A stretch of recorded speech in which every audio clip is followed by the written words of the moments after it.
We have to, as Christians, need to learn how to fight. But we also have to learn to take up our mighty spiritual weapons. Not only accept the fact that we are in a battle, right? But we must learn how to employ our weapons and use our weapons effectively. And later in the series, we'll discuss what weapons we have and how we can win in these battles. But I want you to understand, accept the fact that we're in a battle. There's a war waging. And we need to get in where we fit in so that we won't be beaten in. I'm telling you, we've got to understand and get in this. I'll refer to the scripture many times during the series. It's Ephesians 6 and 11 and 12. Ephesians 6, 11 and 12. I'll read it.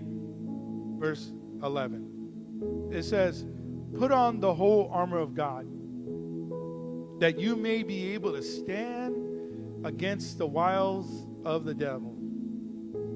Let me read that again. That's verse 11. Put on the whole armor of God, that you may be able to stand against the wiles of the devil. For we do not wrestle against flesh and blood, right?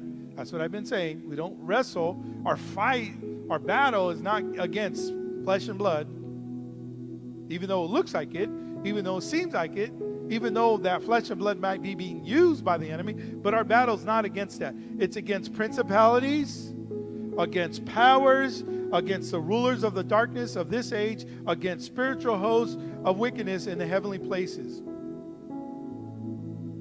And let me read one more time the scripture before I'll break that down a little bit. But the scripture I read from last week, and I will reiterate this week, is 2 Corinthians 10:3. It says, for though we live in this world, we do not wage war as the world does.